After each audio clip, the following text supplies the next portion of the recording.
and then switch to the camera.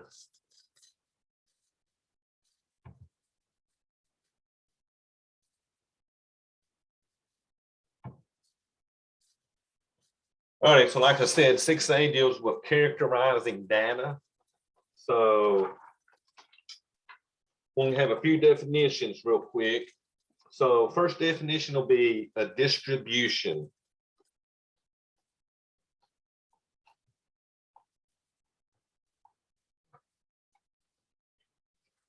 So the distribution of a variable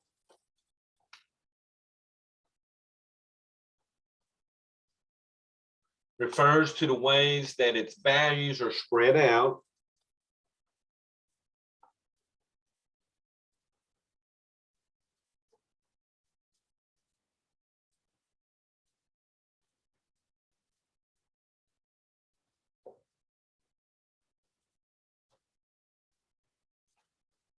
over all possible values.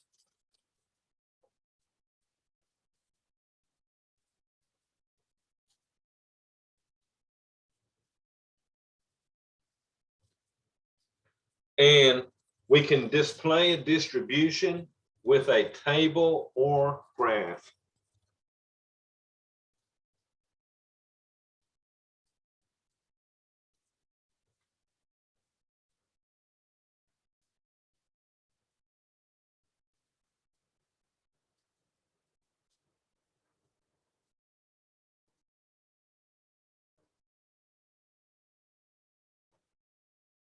So one that y'all might have seen in your life is we can make a table showing our grades from a test.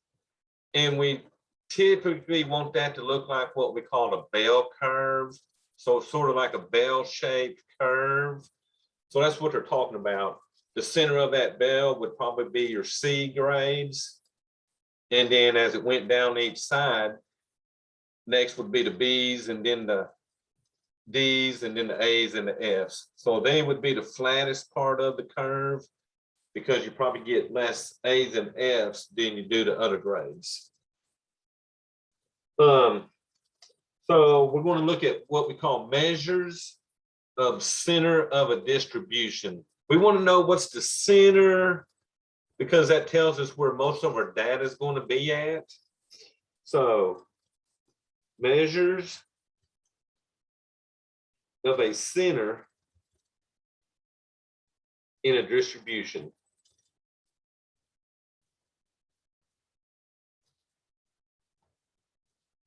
Oh, so that's a D. Measures of a center in a distribution. So there's three we're going to look at. First one is the mean. So basically, mean is the average.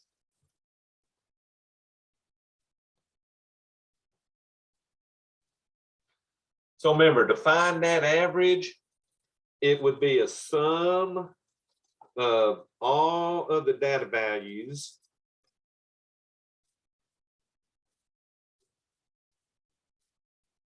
divided by the total number of data points.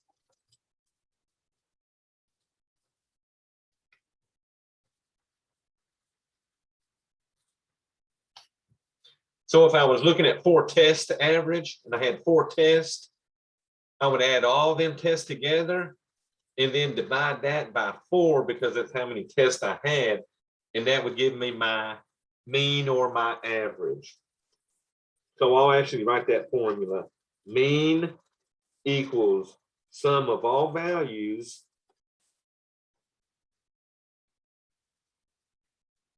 divided by total number of values.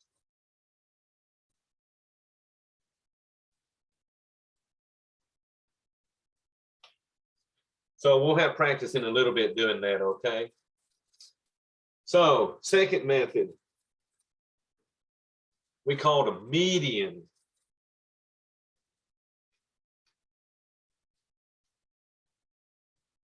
And basically the median is the middle of your data. So you would put all your data in either from small to large values, or you could go from large values to small, but put them all in order. And the median is going to be that middle value, okay? And I'll show you ways to find that. So it's the middle value in the sorted data.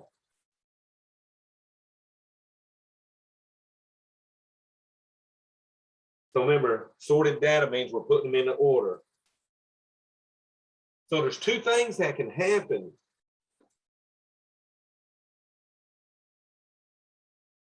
If you have an odd number of data points,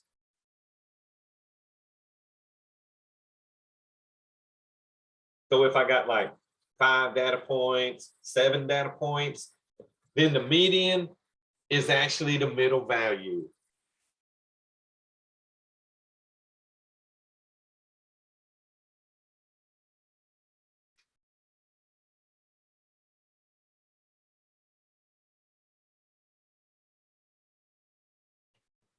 But y'all, you can also have an even number of data points. Like I said, I had 4 tests a while ago. I could have had 10 tests. So if it's an even number of data points,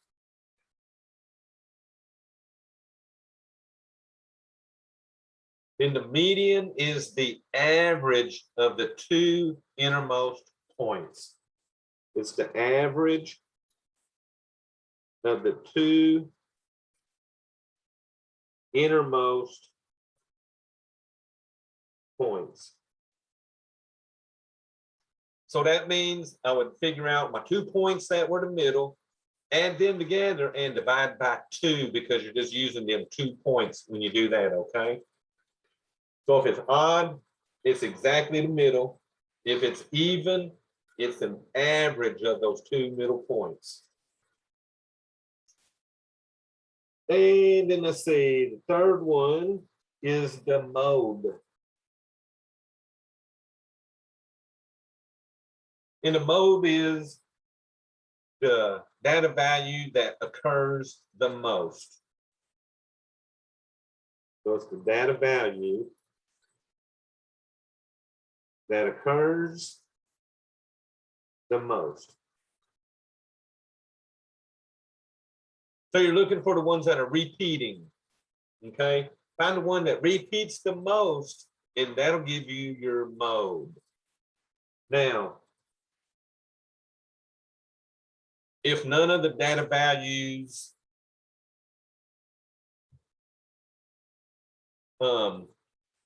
repeat, then there is no mode.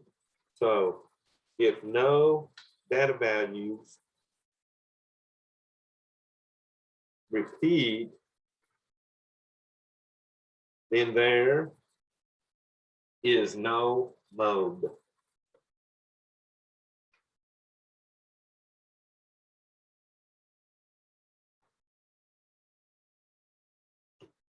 Okay, y'all, so those are the 3 things.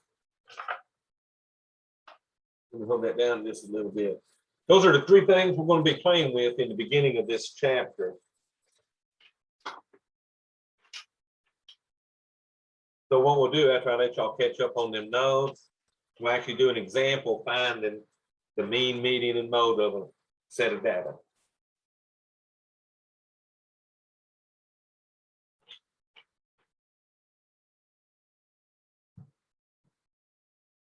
And this is the part where you don't really mind having those calculators, okay? All right, y'all, so let's get an example and work around.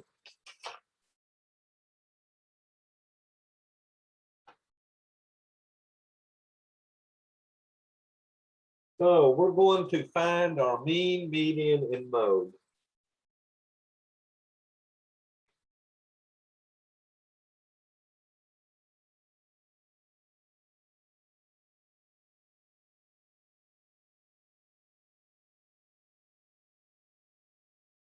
All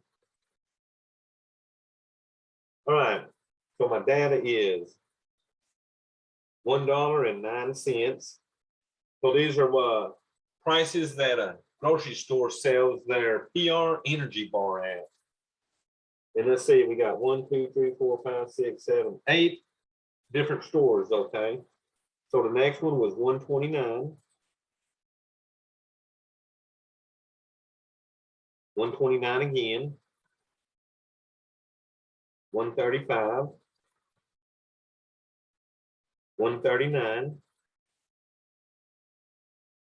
149. 159. And looks like 179.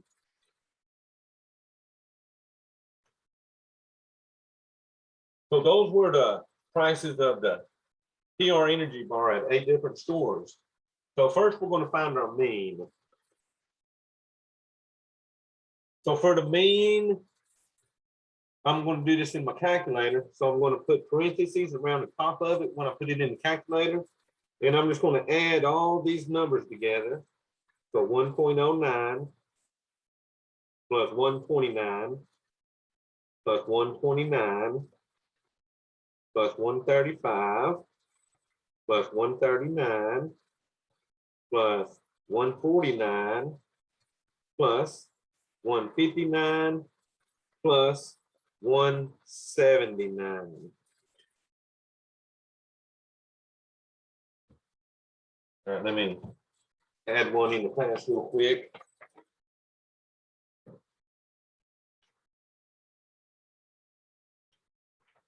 All right. All right. In the calculator, I'm going to add all them up in parentheses and then divide that by how many points I had, which was 8. All right, y'all, so let me break out the calculator for that. So parentheses 109 plus 129 plus 129 plus 135 plus 139, 149, 159, and then 179. I'm going to put all them in parentheses and then divide that by 8, which is how many I had. So if you want to do it all at once on the calculator, please put parentheses around the top of that fraction, around that adding, okay? All right, when you hit enter, I get 141. So my mean is going to equal $1.41. So that's the average price of all 8 of these stores, okay?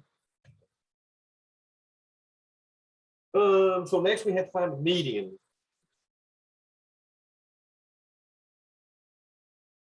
Now I'll tell you one thing I was happy about with these numbers. They're already in order. They're going from small all the way up to my large one. So I'm happy they got them in order for us. Now remember, we had 8 of these prices. So my median, since it's an even number, I got to take the 2 innermost prices, add them together and divide by 2. So let's see, 1, 2, 3. So it's going to be the 4th one and the 5th one. So I got 3 on this side and 3 on that side. So those are my 2 innermost. So I'm going to add $1.35 plus $1.39 and divide that by 2. All right, so calculator again. So since I'm doing it all at once, I'm going to put the top in parentheses again. 135 plus 139. Close my parentheses and then divide by 2 so that I get 137.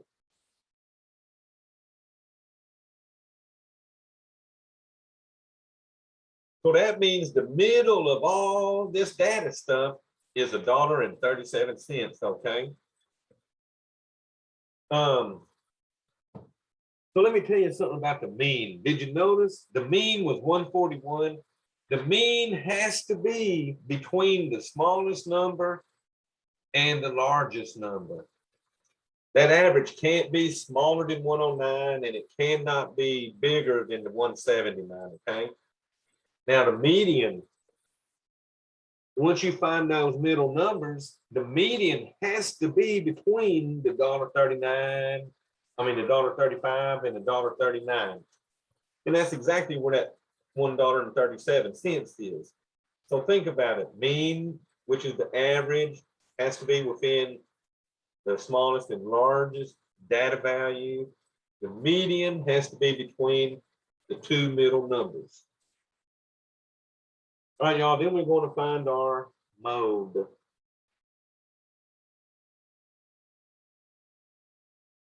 So the mode is the data value that happens the most.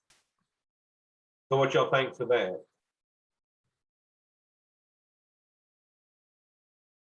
So y'all can say or chat.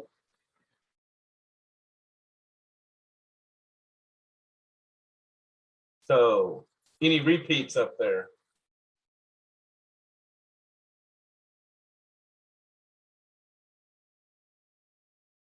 Oh, y'all are so quiet today. All right, so y'all are good on this one.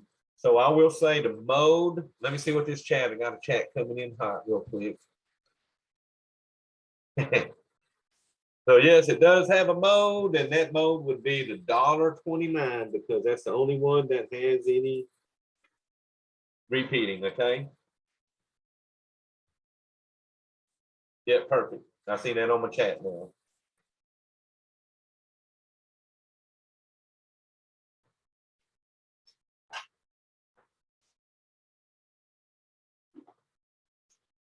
All right, so let me tell you a little bit about what we call outliers.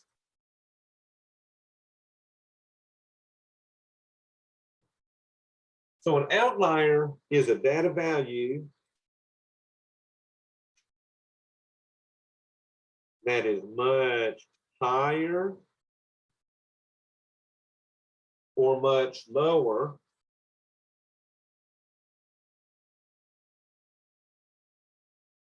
than almost all other values.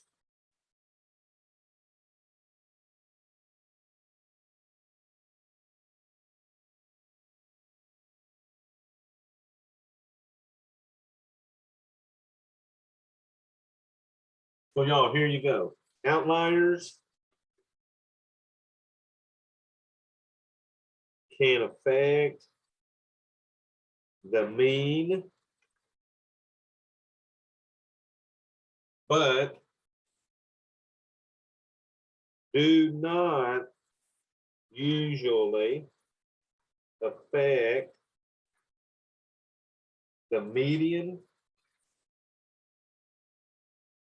or the mode. So y'all, let me show you what I'm talking about on that. So once again, I'm going to act like I got test scores. So I got 5 test scores. I made an 81. Oh, then I did good, made a 92, 78. Oh, let's see. Then we did good again, about an 85. And then my last one, I didn't take the test and have a 0. So the one number that definitely is way lower than my other ones on this one, and it's not in what I would consider the normal range of my numbers, is that 0.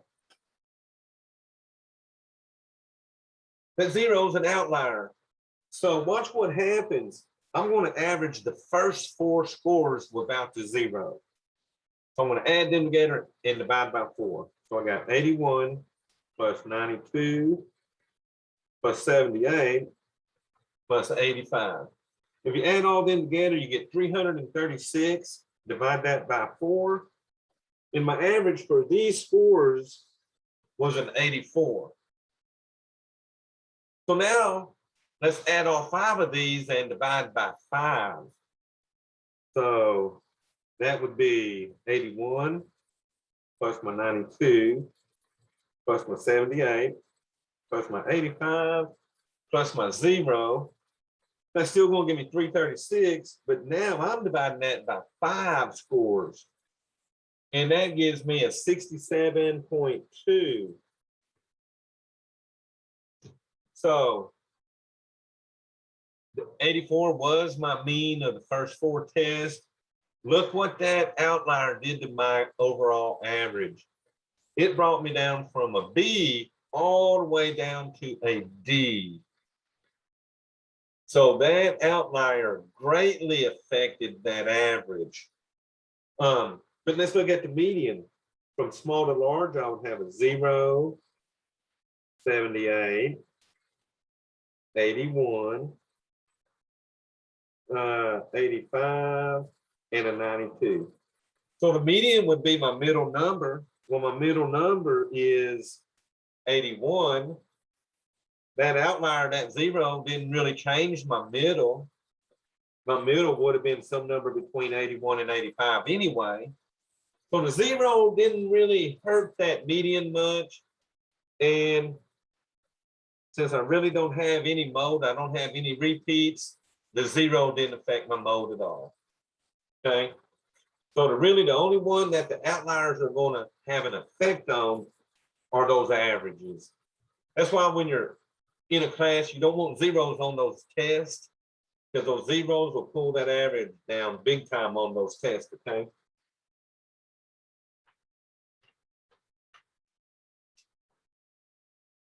All right, so I'm going to show you a picture of some shapes of some distributions. So let me share that screen.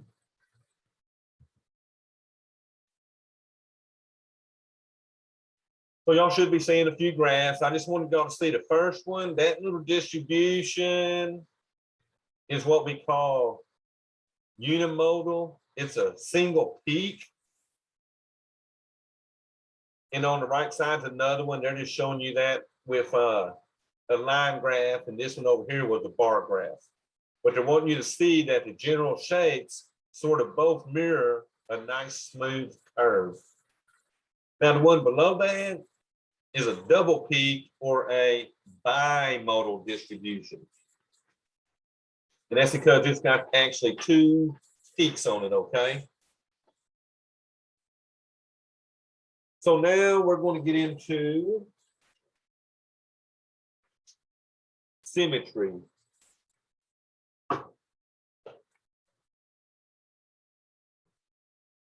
So y'all, let me get my screen back.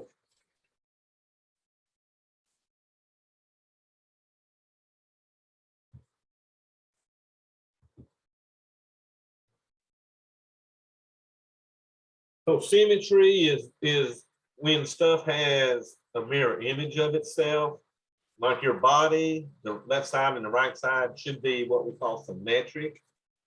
So we're going to look at symmetry.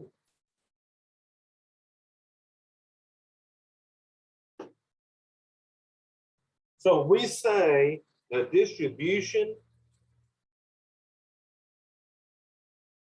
is symmetric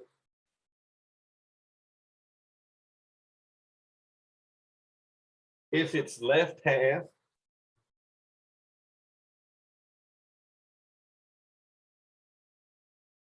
is a mirror image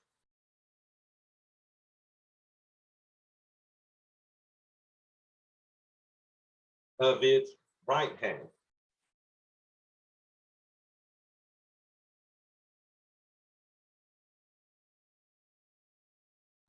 So let me try to draw you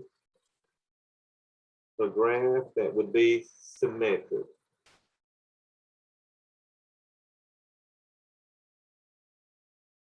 So it's sort of going to come in, go up, and then come back down in the same way. So when that happens, your mode equals the mean, which equals the median.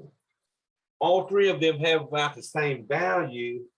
So that puts a nice smooth peak right in the middle.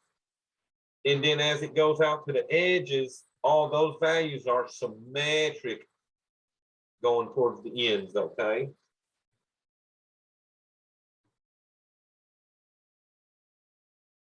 So that's our perfect bell curve. Now, A distribution that is not symmetric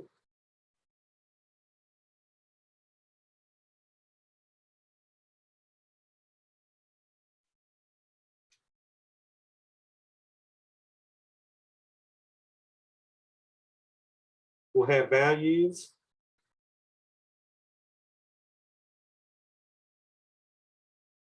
that tend to spread out on one side more than the other. Has values that tend to spread out on one side more than the other.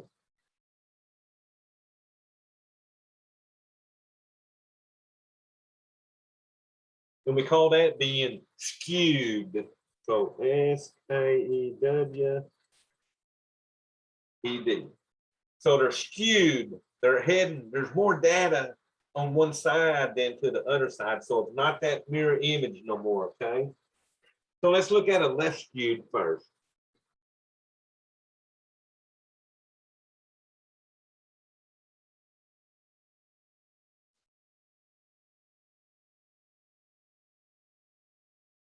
To be left skewed, the values are more spread out on the left side. So the values are more spread out on the left side.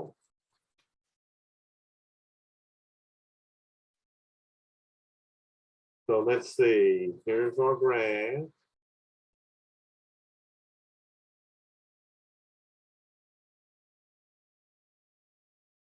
So left skewed, they're more spread out on this side. So your curve's going to come down a longer way. Then on this side, it drops fairly quick. So your mode would be at the peak, because the mode is the value that happens the most. So it's going to give you more of the peak at the mode. So to be left skewed, your median would be in here. So that's your median, and your mean would be left of that. Okay, so you would have your mode at the peak. Your median would be a little off of the mode, remember? But then that mean, since there's more values over here, that means going to be more this way, which means it's pulling more data toward this side. Okay. So remember, to be left skewed, the mean is going to be less than the median. So the mean is less than the median. Okay. And then these are all those outliers at these low values. Okay, you got all these outliers, and that's what's causing it to sort of stretch. All right, y'all. So let me let y'all draw that for a second. Then we'll look at a right skewed.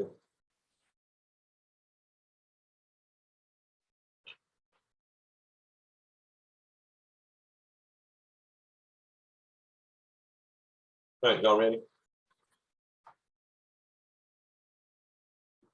So right skewed.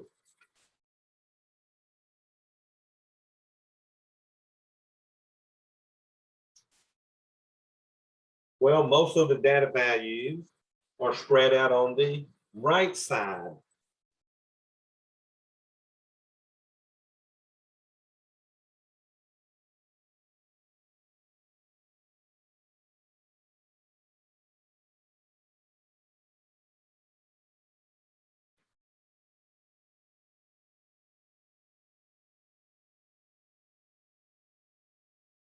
Okay, so we're going to draw that one. So here comes our graph.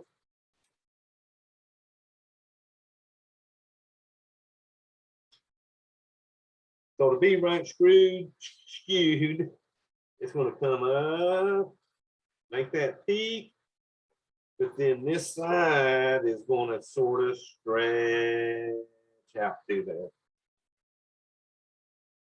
Your mode would still be at the peak of it.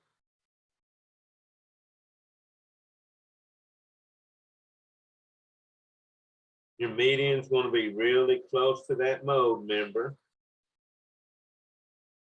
But in order to get all these data values headed to the right side, that means my mean is going to be shifted right this time. It's going to pull all that data values off to that right side of this, okay? Which means to be right skewed, the mean is greater than the median. So remember, to be perfectly symmetric, that mean and median and mode are all going to be right on the peak together. Left skewed, everything shifts left, and that mean is less than the median on that one. Shifting it right, the mean is greater than the median, okay? So it depends on where that mean is, what's going to happen to these curves.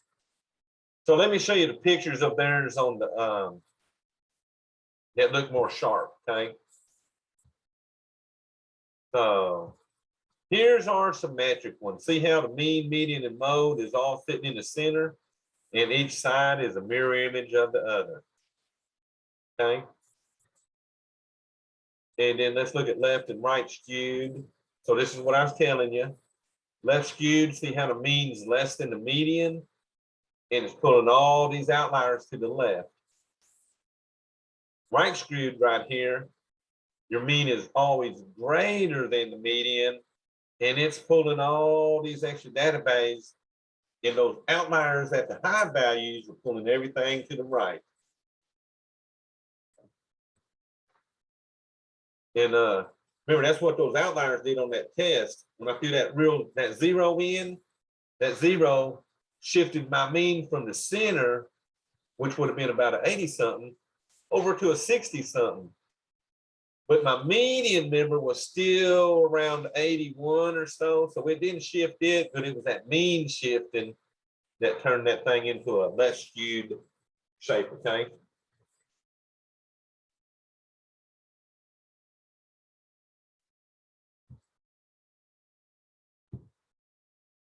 All right, y'all, let me see what else I got in here.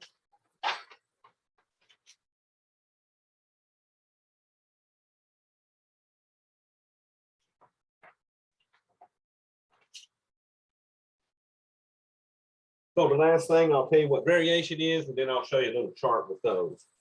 So variation.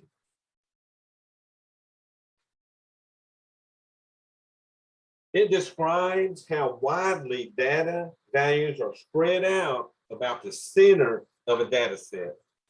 So it describes how widely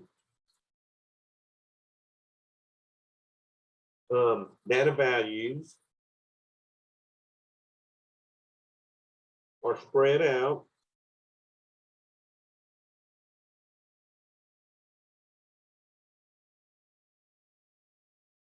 about the center of a data set.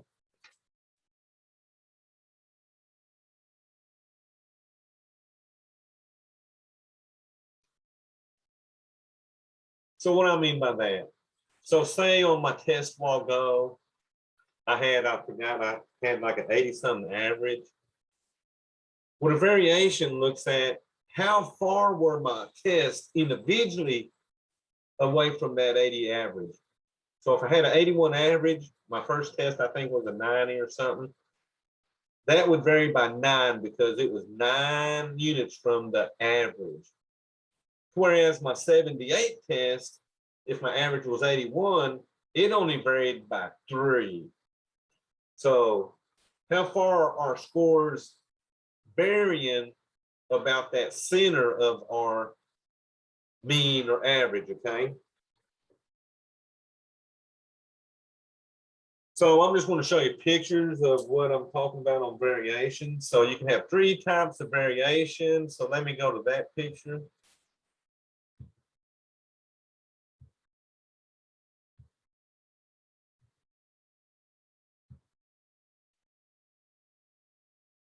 Alrighty, so Low variation means most of your data values are right around that average.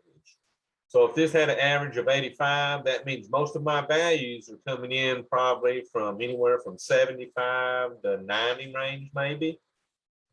And most of them scores are right in the middle. So low variation makes a really steep peak in those things, okay?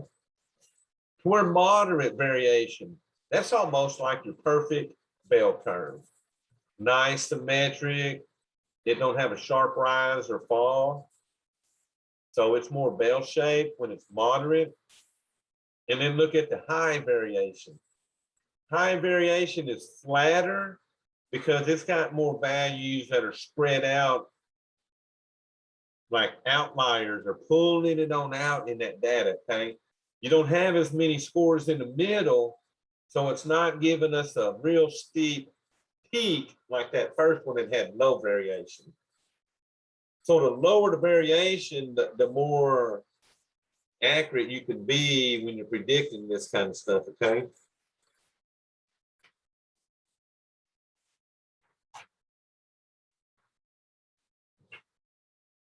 All righty, so that's mainly the lecture part of this. So I'm just going to go play with a few homework problems for you. So let me see.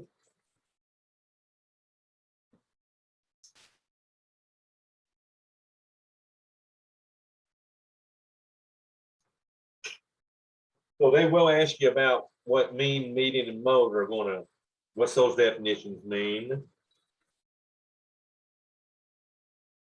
So I'm going to do an example finding the mean, median, and mode again to give you more practice on that. And then let me get this paper back. So for this example, we're going to find the mean, median, and the mode.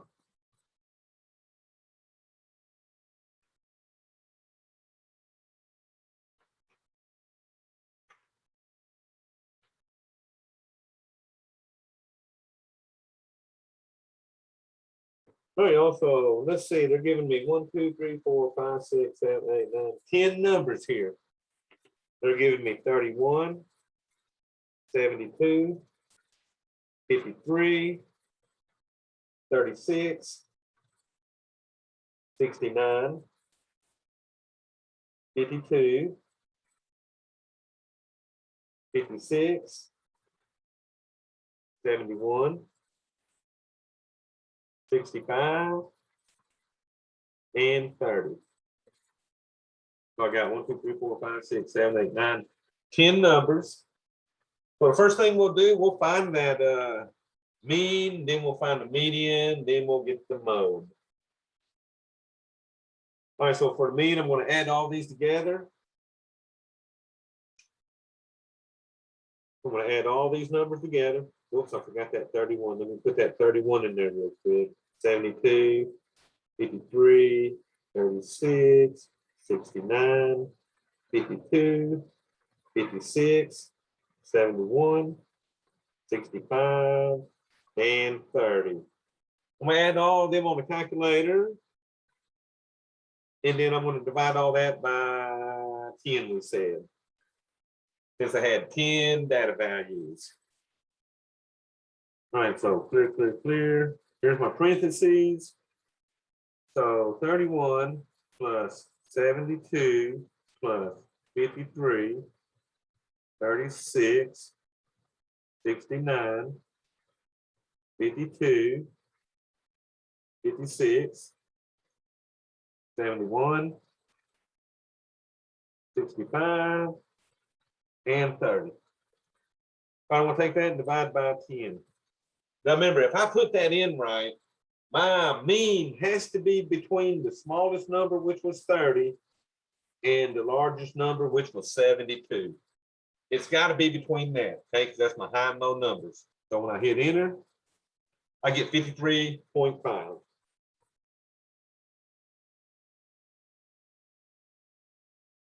Which is definitely between those two numbers. So we now have our mean. So now we want that median.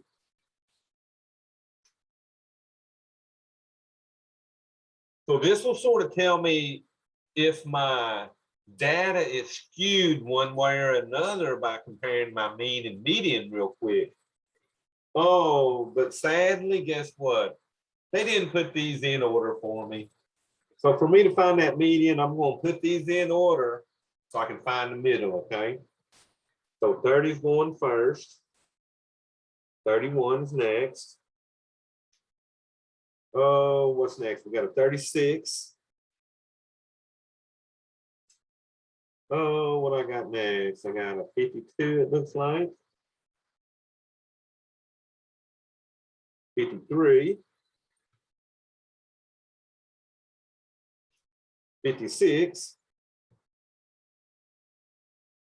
All right, what's next, y'all? 65. 69. 71. And then 72. So remember, it's an even number, so I got to find the two innermost numbers and find their average. So since it's 10, I need what? 1, 2, 3, 4. So number 5 and 6 are my two innermost. So I got 4 numbers on each side. So that means I'm going to add them two together and divide by 2. So this number has to be between 53 and 56, okay? So here we go, 53 plus 56, those parentheses, divide that by 2, and I get 54.5.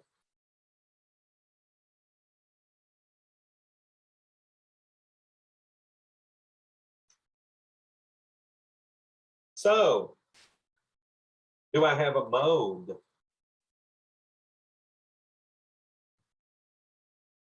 And remember, for me to have a mode, I got to have a repeat. So I'm looking through here. None of those numbers repeat, y'all. So that means that we have no mode.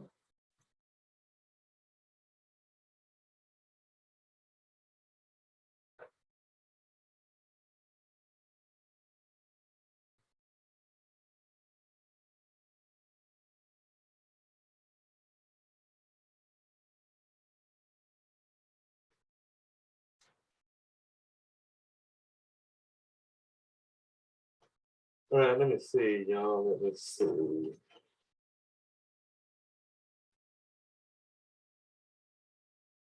So let me see. I'm going to do a question like this one's got in here. They're giving me exam results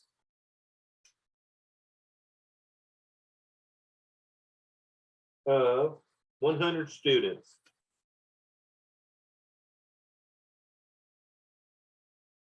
And these were what they came up with. They said the median is 75.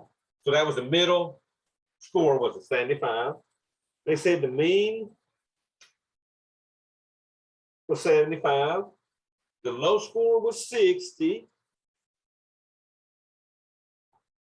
And the high score was 90.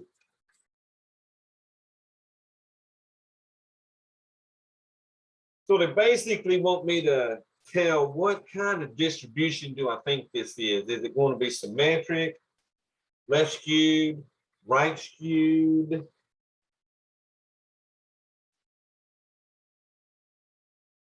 Also, look at the difference between the high and low scores. Okay, that's only 15 less than that. 90 is only 15 greater.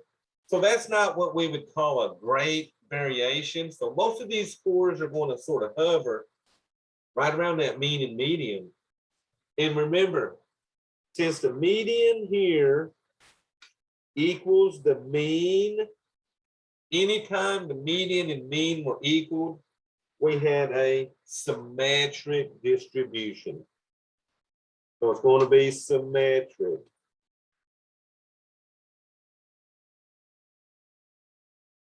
And really, I would say for that, it's low variation. It's not going to be spread way out because your lowest values are 60 and your highest was a 90. You don't have them real far out outliers, okay? So I would say that would be low variation, okay?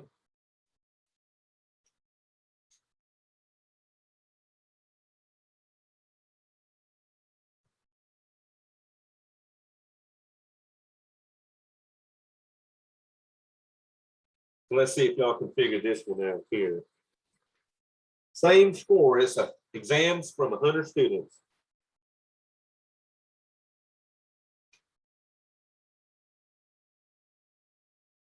But this time, the median equals 56. The mean equals 84. My low score is 28. My high score is a 94. So let's think, what kind of distribution would this be? Symmetric, left skewed, right skewed.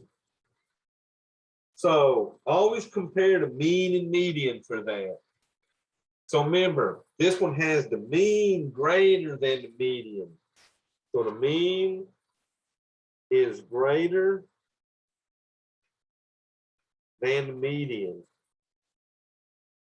So since the mean is to the right of that median, this will definitely be right skewed. So it's going to be right skewed.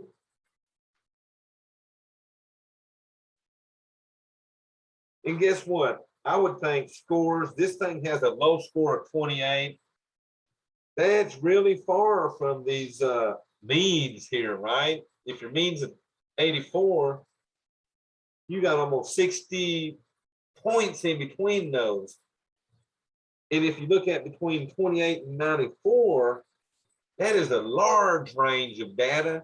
So this would be what we would call high variation.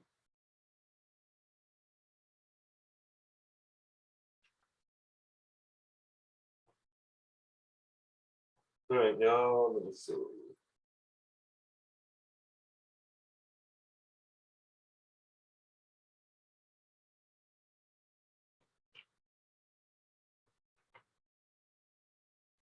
We'll do one like number 9 real quick.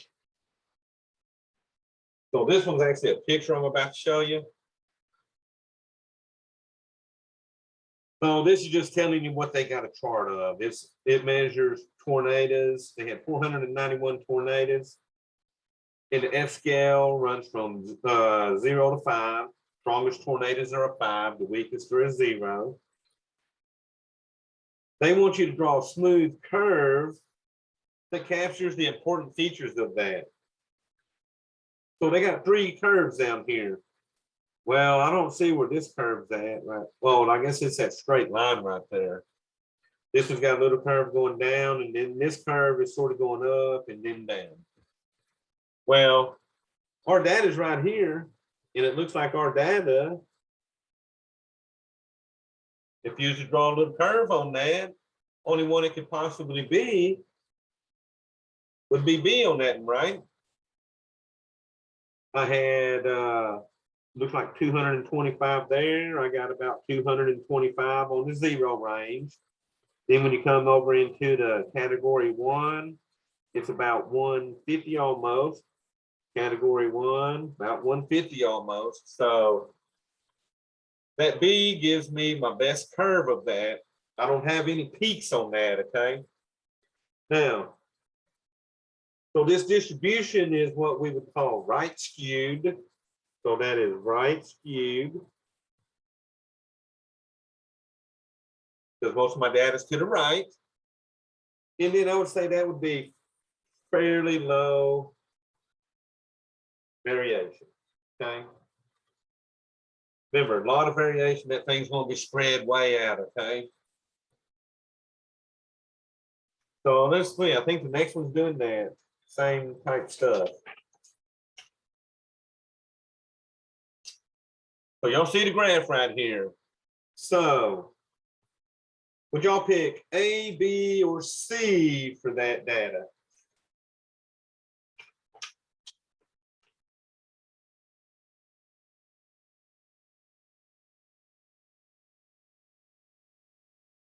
Oh, my smooth curve, which one would y'all pick? I couldn't hear.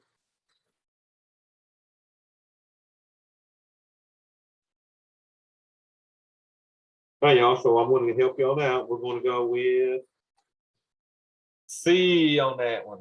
Remember, we're looking for smooth curves, not this little jaggedy peak looking thing. And then this one don't have enough variation on it. Remember, my variation, I'm going all the way from 50 over 120 on that. So you're going to have a lot of variation on that.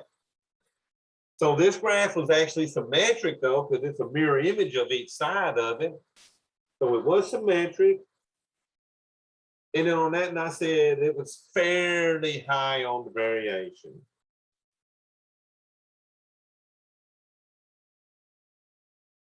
Oh, I guess right here you'd put one peak. You'd probably have to write a 1 in there, I guess, or the number 1 in there. But it just had one peak, and then it was symmetric because both sides looked the same. And then we said fairly high variation. Remember from our chart while ago, the more spread out they are, the higher that variation, okay?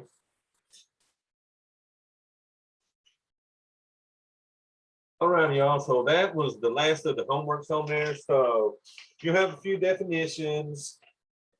You're going to find a little bit of mean, median, and mode. And then it's going to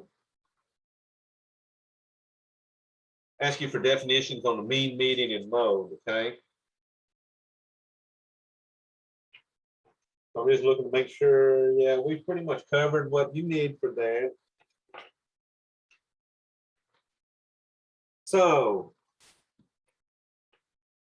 I'm trying to hold that paper down, y'all. I think it's the way I write, it makes my paper curve on me. So do y'all have any questions on this?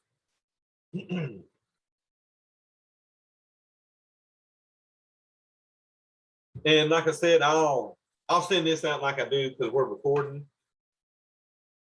Any questions on my projects? Those projects should start coming in to me. If you haven't sent it in yet, it don't take very long. Pick out a car, do the Wallet Hub stuff, and then just send me your information on your report, what you're doing with it, okay? Remember, those projects are part of your grade, so you want to get this one, and then in about a week or two, I'm going to break out a new project doing stat stuff, okay? So get this one done so you can get ready for that one. All righty, y'all. I got let me make sure I've got everybody on here real quick.